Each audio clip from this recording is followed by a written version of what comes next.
पिछले एपिसोड में हमने देखा था कि वांग बायोन सेक्टर में आ चुका था। वहां आने के बाद कई सारे एल्डर जो होते हैं उन सभी ने उसे अपना आर्टिस्टिक कंसेप्शन बनाकर दिखाना शुरू कर दिया था, ताकि वो सारे लोग यहाँ पर वांग को समझा सके कि किस तरह से आर्टिस्टिक कंसेप्शन बनाया जाता है और कैसे इस्तेमाल करना है। ये सारा काम ओल्ड मैन के कहने पर ही वो सभी लोग कर रहे थे, क्योंकि ओल्ड मैन के पास एक जेट था जिसकी वजह से सभी को उसकी बातें माननी पड़ेगी। इसी वजह से वो सारे लोग यहाँ पर ओल्ड मैन की बात मानते हुए अपना आर्टिस्टिक कंसेप्शन वांग को बता रहे थे, ताकि वांग भी यहाँ पर आर्टिस्टिक कंसेप्शन के बारे में सब कुछ जान ले। उसके बाद वो खुद भी आर्टिस्टिक कंसेप्शन बना पाएगा, जिसके बाद यहाँ से ये एपिसोड शुरू होता है। तो इस एपिसोड की शुरुआत में वो ओल्ड मैन एक एल्डर से कह रहा होता है, चल अब आजा, तेरी बारी है, तू अब यहाँ पर आकर वांग को अपना आर्टिस्टिक कंसेप्शन सिखा दे, क्योंकि तेरा आर्टिस्टिक कंसेप्शन ना मुझे बहुत ही ज्यादा मजेदार लग रहा है, तेरे पास ज्यादा पावर लग रही है। एल्डर वहाँ पर कह रहा था कि मेरा आर्टिस्टिक कंसेप्शन ना यहाँ पर ये वांग संभाल ही नहीं पाएगा, तो भलाई इसी में है कि ये मेरा आर्टिस्टिक कंसेप्शन महसूस ही ना करे, वरना यहाँ पर इसकी जान भी जा सकती है। ओल्ड मैन कहता है, चल चुप हो जा, यहाँ पर तू क्या, तेरे बाप का भी आर्टिस्टिक कंसेप्शन क्यों ना आ जाए, वो भी वांग का कुछ नहीं बिगाड़ सकता जब तक कि मैं यहाँ पर खड़ा हूँ, मेरे होते हुए वांग का कुछ नहीं हो सकता। तो चल फटाफट से शुरू हो जा अपना आर्टिस्टिक कंसेप्शन दिखाने के लिए। जो सुनकर वो एल्डर काफी ज्यादा गुस्सा हो चुका था और अब गुस्से में वो अपना और भी ज्यादा पावरफुल आर्टिस्टिक कंसेप्शन निकाल कर उसे एक्टिवेट कर देता है, जिस वजह से तो वांग किसी अलग ही वर्ल्ड में आ चुका था। वो जगह बिल्कुल ही वीरान जैसी लग रही थी। वांग को समझ ही नहीं आता कि आखिर ये कहाँ पहुंच गया मैं। ये वाला आर्टिस्टिक कंसेप्शन उसे बहुत ही ज्यादा मिस्टीरियस लग रहा था। अजीब तरह के बर्ड्स वहाँ पर उड़ रहे होते हैं और जैसे जैसे वो बर्ड्स उड़ रहे थे, यहाँ पर टाइम मत बिल्कुल बिजली की रफ्तार से गुजर रहा था। देखते ही देखते सालों साल यहाँ पर गुजर रहे होते हैं। वांग की स्पेशल पावर धीरे धीरे करते हुए वहाँ पर कम होने लगती है। इस वजह से वांग अपनी पावर का इस्तेमाल करते हुए उस एल्डर के आर्टिस्टिक कंसेप्शन को रोकने की कोशिश कर रहा था, वरना ऐसे तो यहाँ पर वांग कुछ ही देर में अपनी सारी पावर खो देगा और वो एकदम बूढ़ा हो जाएगा। लेकिन तब भी वांग यहाँ पर जितनी भी ताकत क्यों न लगा देता, उस एल्डर की आर्टिस्टिक कंसेप्शन की पावर बहुत ज्यादा स्ट्रॉन्ग थी। इस वजह से वांग यहाँ पर बिल्कुल बूढ़े जैसा दिखाई देने लगता है। इसका मतलब ये था कि वो जो एल्डर है उसकी आर्टिस्टिक कंसेप्शन की पावर टाइम को कंट्रोल कर सकती है। वो जब चाहे जिसके भी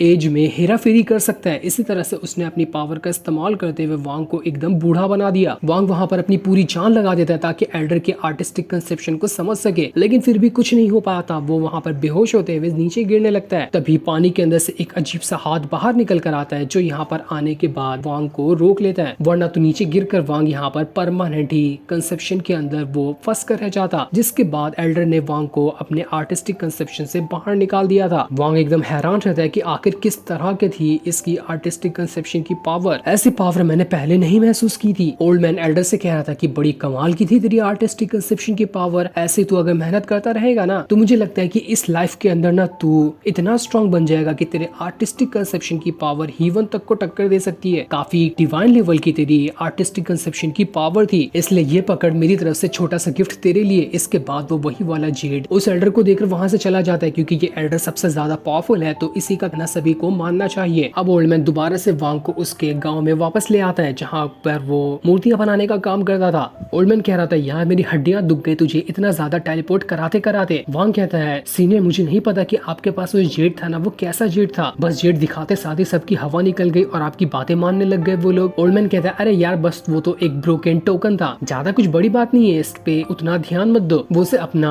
स्टोरेज बैग निकाल कर बहुत सारी चीजें दिखाते हुए कहता है कि देखो मेरे पास इतने सारे टोकन है। वो अलग अलग लेवल की जो कंट्री होती है उन सभी के अलग अलग टोकन दिखा रहा था कि मैं किसी भी कंट्री में पहुंच जाऊं ना, तो वहाँ के सारे लोगों को मेरी बातें माननी पड़ती है, क्योंकि मैं हूँ ही इतनी बवाल चीज। ओल्ड मैन वांग से कहता है, क्या तुझे कोई चाहिए तो बोल, मैं तुझे दे देता, वो आगे चल के तेरे काम भी आएगा। जब भी किसी के पास तू जाएगा ना, तो सब लोग तेरे सामने झुक कर रहेंगे। लेकिन वांग ओल्ड मैन से कहता है, नहीं मेरी अभी ना स्पिरिचुअल पावर उतनी ज्यादा हाई लेवल की नहीं है जितना कि आपकी है, इसलिए मुझे अच्छा नहीं लगेगा कि मैं अपने से ज्यादा लेवल के बंदे को भी इस तरह से कार्ड दिखाते हुए अपना ऑर्डर मनवाऊं, इसलिए ये आपके पास रहेगा तो वही अच्छा होगा। ओल्ड मैन कहता है, चल ठीक है, लगता है तेरे दिल में ना अभी मेरे लिए रिस्पेक्ट बढ़ चुकी है। मुझे पक्का यकीन है तू पहले मुझे नल्ला समझता होगा, लेकिन अब तुझे समझ आ गया होगा कि मैं कैसी चीज हूँ। चल मैंने तुझे यहाँ पर ना आर्टिस्टिक कंसेप्शन इतना तो सिखा दिया है कि तू थोड़ी दिनों में मेहनत करने के बाद इसे बनाना भी सीख जाएगा। तो तुझे मेरा वादा याद है ना, मैं अब यहाँ से जा रहा हूँ, मेरे लिए बहुत ही अच्छी वाली मूर्ति बनाकर रखना, ताकि मैं अपनी 15-20 गर्लफ्रेंड को सारी की सारी मूर्ति दे सकूं। ये बात भूलना नहीं, वरना बहुत मारूंगा तुझे। और इतना कहने के बाद वो वहाँ से चला जाता है। उसके जाने के बाद वांग अकेले अपने कमरे में बैठा था और खुद भी ट्राई कर रहा होता है कि क्या वो यहाँ पर आर्टिस्टिक कंसेप्शन बना पाता भी है या फिर नहीं। पर अभी तक कि वो इसमें इतना ज्यादा एडवांस नहीं हुआ था, उसे और ज्यादा मेहनत की जरूरत है, तभी वो जाकर उसे बना पाएगा। इसके बाद वांग जितने भी लोगों से बायो सेट के उसने मिला था सभी की वहाँ पर मूर्तियां बनाना शुरू कर देता है। उसने बायू सेट के लीडर की और बाकी सारे लोगों की मूर्ति बनाना वहाँ पर स्टार्ट कर दिया था, लेकिन वो leader transformation of God level का था, इसलिए बराबर से वांग उसकी मूर्ति नहीं बना पा रहा था, क्योंकि अभी तक के वांग ट्रांसफॉर्मेशन ऑफ गॉड लेवल को नहीं ब्रेक थ्रू कर पाया है, जिस वजह से वो मूर्ति भी वहाँ पर चकनाचूर हो जाती है। वांग कह रहा होता है कि नहीं, मैं इतनी आसानी से तो हार नहीं मानने वाला, मुझे पूरी उम्मीद है कि मैं यहाँ पर अगर मेहनत करते रहूँ ना तो आर्टिस्टिक कंसेप्शन भी बना लूंगा और ट्रांसफॉर्मेशन ऑफ गॉड लेवल को ब्रेक थ्रू भी कर लूंगा। लेकिन मैं अब से इस चीज में इतना ज्यादा घुस चुका हूँ ना कि मुझे खुद नहीं पता कि कौन सा साल अभी चल रहा है और कितने साल से मैं यहाँ पर मौजूद हूँ। यहाँ पर रहते रहते साल इस तरह से गुजरे हैं कि मुझे इसका अंदाजा भी नहीं हो रहा। ऐसा ही वहाँ कुछ और दिन भी मेहनत करता रहता है ताकि वो वहाँ पर बायोसेक के लीडर की मूर्ति बना सके। उसने फिर से एक बार मूर्ति को तैयार कर लिया था, लेकिन बेचारे की फिर से मेहनत खराब होने लगती है। आखिरी बार जैसे वो मूर्ति को पूरा करने वाला था, मूर्ति में क्रैक पड़ जाते हैं और उसकी बाफर बाहर फेंकाने लग गई थी, क्योंकि ट्रांसफॉर्मेशन ऑफ गॉड लेवल पे वांग को पहले रीच करना पड़ेगा, तभी वो बायोसेक के लीडर की मूर्ति बना पाएगा। वांग जैसे ही यहाँ पर उदास होकर बैठा होता है कि मैं मूर्ति नहीं बना पा रहा, तभी वहाँ पर दालियो आ जाता है, वही बच्चा जो वांग के लिए यहाँ पर वाइन लेकर आया हुआ था कि लो आप इसे पियो, इससे पी कर ना आपका माइंड फ्रेश हो जाएगा। इसलिए वांग बच्चे के साथ टाइम स्पेंड करते हुए दारू को पीना शुरू कर देता है। ऐसे ही देखते देखते काफी टाइम गुजरते जा रहे थे। डेली वो बच्चा आता, वांग की मदद करता, मूर्तियां बनाते हुए उससे देखता और अपने घर चला जाता। इसी तरह से वांग को मेहनत करते हुए कुछ और साल निकल चुके थे, लेकिन अभी तक के वो बायोसेक के लीडर की मूर्ति नहीं बना पाया था। जिसके बाद हम फ्यूचर में आगे चले जाते हैं और अब हमें यहाँ पर 17 साल बाद का सीन दिखाया जाता है। यहाँ पर वांग की उम्र काफी ज्यादा हो चुकी है और दालियो जो कि बच्चा था अब बच्चा नहीं रहा, वो हट्टा कट्टा और जवान हो चुका था। लेकिन वो अभी तक की यहाँ पर वांग के लिए अपने घर से शराब लाया करता है। वांग अभी तक के अपने घर पे बैठकर मूर्तियों का वो बनाने का काम कर रहा था। ऐसे ही एक दिन गाँव में किसी की शादी होती है, वहाँ पर सारे लोग एकदम धूमधाम से नाच गा रहे थे। वांग भी वहाँ पर उसमें शामिल हो जाता है। उसे वहाँ पर जाकर काफी अच्छा महसूस हो रहा था। साथ ही वांग अब काफी ज्यादा बूढ़ा भी लग रहा होता है। वांग ने यहाँ पर अपना काफी टाइम ऐसे ही करते हुए गुजार दिया था। उसके पास अब यहाँ पर रॉयल फैमिली से भी लोग आने लग गए थे, जो यहाँ पर आकर सोने के सिक्के के बदले अपनी मूर्तियां बनवाते थे।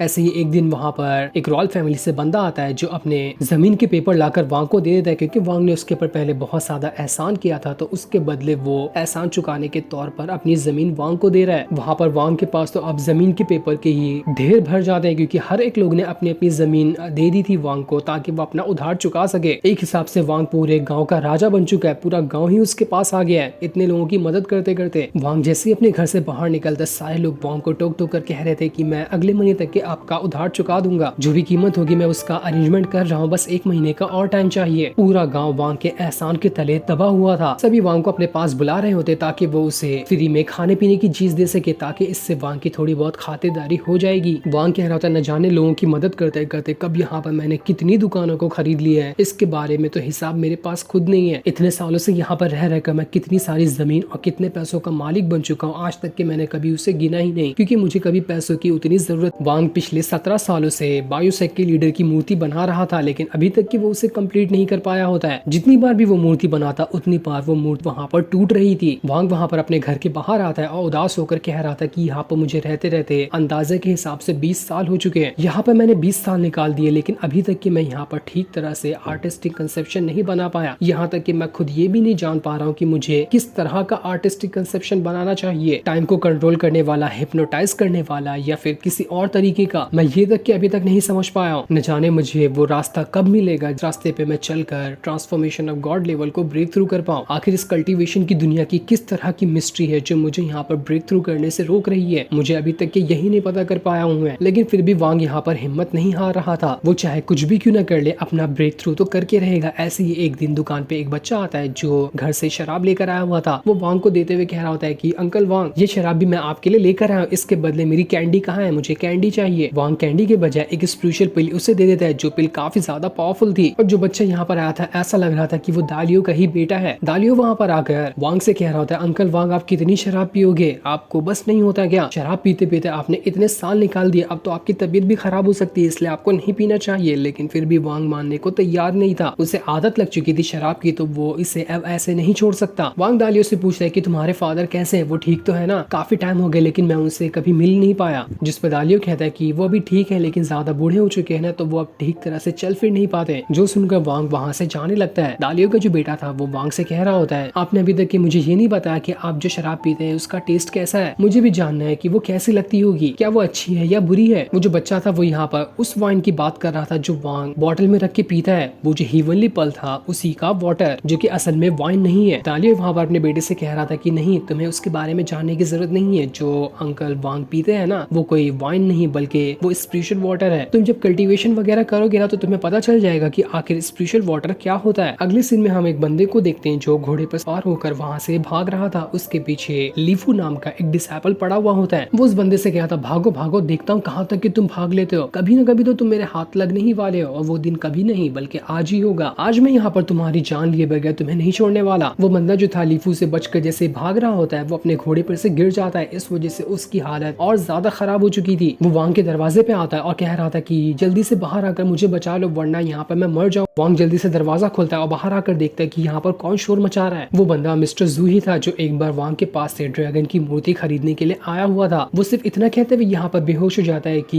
प्रिंस की जान खतरे में है, आपको उससे बचाना होगा, और इतना कहने के बाद वो वहाँ पर बेहोश हो चुका था। तब वहाँ पर लीफू भी आ जाता है। वहाँ आने के बाद वो वांग से कह रहा था कि अरे मैं तो यहाँ पर सिर्फ इस मिस्टर जू को ढूंढने के लिए आया था, ये तुम्हारे दरवाजे पे आकर बेहोश हो गया, क्या इसने कहा है मुझे साफ साफ बता दो। मुझे ऐसा लग रहा है कि तुम दोनों का बीच में ना कुछ तो रिलेशन है, तभी यहाँ पर तुम्हारे पास आया मदद मांगने के लिए। अगर ऐसा है तो साफ साफ बताओ, मैं मिस्टर जू को मारने के बाद तुम्हारी भी जान ले लूंगा ताकि सारे मेरे दुश्मन खत्म हो जाए। इसके बाद लीफू ने वहाँ पर अपनी पावर का इस्तेमाल करते हुए एक डीमन स्कल को समन कर लिया था, जिसका इस्तेमाल करके वो यहाँ पर वांग की जान लेने की कोशिश कर रहा होता है। वांग वहाँ पर लीफू से कहता है देख यहाँ पर ना मैं तुझे जानता हूँ ना ही तेरे मैटर को जानता हूँ, इसलिए भला इसी में होगी कि यहाँ से निकल ले, वरना यहाँ पर अगर बखेड़ा करने की कोशिश की ना तो मुझसे बुरा कोई नहीं होगा। लीफू कहता है चल भाड़ में जा, तू जैसे बूढ़े को तो मैं एक उंगली से उठाकर पटक सकता हूँ, तू मरेगा इस मिस्टर जू के साथ साथ। इसके बाद तो उसने वहाँ पर अपने डीमन स्कल को वांग की तरफ ही भेज दिया था। लेकिन जैसे वो डीमन स्कल यहाँ पर वांग के ऊपर हमला करता उससे पहले वो सोल बाहर निकल कर आता है, जो यहाँ पर आने के बाद उस स्कल को ही डिस्ट्रॉय कर देता है। वो सोल वहाँ पर काफी ज्यादा गुस्से में भी था। इसके बाद वो उस स्कल को खा जाता है। बहुत दिनों बाद खाना खाकर उसका तो पेट भर गया था। इसे देखकर लीफू घबरा जाता है कि अरे बाप रे, ये शैतान कौन आ गया, लगता है ये शैतान मेरी भी जान ले लेगा। इसलिए डर के मारे लीफू जो होता है वो वहाँ से भाग निकला था। सोल वहाँ पर वांग से कह रहा होता है मास्टर क्या मैं उस लीफू नाम के बंदे को पकड़कर उसे भी खा जाऊं क्या, आप कहो तो मैं भी जाकर उसे भी खा लेता हूँ। लेकिन वांग कहता है नहीं नहीं, ये सब करने की जरूरत नहीं है, यहाँ पर मैं पिछले 20 साल से नॉर्मल इंसान की तरह रह रहा हूँ, तो मैं अब यहाँ पर अपनी आइडेंटिटी रिवील नहीं करना चाहता। तभी वहाँ से एक बंदा गुजर रहा होता है जो वैसे ही वहाँ पर मिस्टर जू को बेहोश देखता है। वो घबरा जाता है कि यहाँ पर ये क्या हुआ। वांग उस बंदे से कहता है कि घबराने की जरूरत नहीं है, ये मरा नहीं है, इधर आओ और मेरी मदद करो ताकि मैं इसे अपने एक दुकान के अंदर ले जा सकूं, वहाँ पर ले जाकर मैं इसका इलाज करूंगा। इसलिए वो बंदा जो होता है वहाँ पर भाग के वांग के पास आता है। वो इधर उधर देख रहा था कि कोई और भी लोग यहाँ पर तो नहीं आते। वो वांग से कहता है कि सीनियर मैं आपको ना एक एडवाइस देना चाहता हूँ कि हमें यहाँ पर ऑफिशियल लोगों को बुलाना चाहिए। कहीं अगर किसी ने ऐसे देख लिया ना तो वो लोग समझेंगे कि हमने ही यहाँ पर इस बंदे को मारा है जिस वजह से ये बेहोश हो गया। हम किसी बड़े मैटर में भी फंस सकते हैं, इसलिए भलाई इसी में होगी कि हमें किसी ऑफिशियल गार्ड को इसके बारे में रिपोर्ट करनी चाहिए। वांग कहता है तुम उसके टेंशन मत लो, आगे जो भी होगा मैं उसे संभाल लूंगा, लेकिन अभी मेरी जिम्मेदारी है इस बंदे को वापस से होश में लाना और इसे ठीक करना। चलो उठाओ इसे मेरी दुकान के अंदर डाल दो। उस बंदे को हल्का फुल्का डाउट लग रहा था कि यहाँ पर कहीं वांग ने तो ये इस बंदे को नहीं मार दिया, लेकिन फिर भी वो सोचता है कि नहीं वांग बहुत अच्छा इंसान है तो वो ऐसे हरकत नहीं कर सकता। इसलिए वो बिना झिझक ही मिस्टर जू को उठाकर वांग की दुकान के अंदर डाल देता है। दुकान के अंदर लाने के बाद वांग जो होता है वो वहाँ पर मिस्टर जू का इलाज कर रहा था ताकि वो उसे ठीक कर सके। वांग यहाँ पर कह रहा था मुझे अपनी यहाँ पर हल्की बहुत पावर का इस्तेमाल करना ही पड़ेगा, अगर मैंने अपनी पावर का इस्तेमाल करते हुए मिस्टर जू को नहीं ठीक किया ना तो वो 110% मर जाएगा। इसलिए वांग चुपचाप से अपनी थोड़ी सी जो पावर की स्पिरिचुअल पिल होती है उसे मिस्टर जू की बॉडी के अंदर डाल देता है। इस वजह से मिस्टर जू अब कुछ देर में होश में आ जाएगा। मिस्टर जू अभी बेहोश है तो वो नहीं जान पाएगा कि वांग कोई नॉर्मल इंसान नहीं बल्कि एक कल्टीवेटर है। इसी वजह से वांग ने उसकी मदद की और अपनी पावर का इस्तेमाल करते हुए मिस्टर जू को ठीक कर दिया। दूसरी तरफ हम लीफू के ही सेट का सीन देखते हैं जहाँ पर भागते हुए और पूरे घबराहट के साथ लीफू अपने सेट में आ चुका था। वहाँ पर आने के बाद वो बहुत ही ज्यादा डरा हुआ होता है। वो एकदम जोर से चिल्लाते हुए कहता है कि मास्टर मास्टर आप कहाँ हो, मुझे आपसे मिलना है, मुझे आपको बहुत जरूरी जानकारी देनी है। बाकी डिसाइपल लीफू को आकर संभालते हैं कि अरे बाप रे इसे क्या हो गया, लगता है ये बहुत बुरी तरीके से मार खाकर आया हुआ है, आखिर इसे मारा तो मारा किसने। सभी लोग जब उसे संभाल रहे थे तो लीफू उन्हें धक्का मारते हुए कहा था कि हट जाओ, मुझे किसी की जरूरत नहीं है, मुझे सिर्फ मास्टर से बात करनी है। उसके इतना ज्यादा शोर मचाने की वजह से वहाँ पर उसका मास्टर भी आ चुका था। वहाँ पर आने के बाद वो लीफू से कह रहा होता है आखिर कौन सा पहाड़ टूट गया, इतना चिल्ला क्यों रहे हो। वो जो मास्टर था उसका नाम वूताई होता है। लीफू से देखकर क्या था मास्टर मास्टर मुझे आपको बताना है कि मैंने क्या देखा, लेकिन वो यहाँ पर कुछ भी अपने मास्टर को बता पाता उससे पहले ये एपिसोड को एंड कर दिया जाता है। ये हमें बताया ही नहीं जाता कि लीफू यहाँ पर अपने मास्टर को क्या बताने के लिए आया था, लेकिन ये तो कंफर्म होगा कि वो वांग की ही शिकायत करने के लिए यहाँ पर आया होगा। होगा ताकि अपने मास्टर को बता सके कि उसने वांग को देखा और वो वांग कोई नॉर्मल बंदा नहीं बल्कि कल्टीवेटर है, जो चीज हमें नेक्स्ट एपिसोड में बताई जाएगी। तब तक के लिए थैंक्स फॉर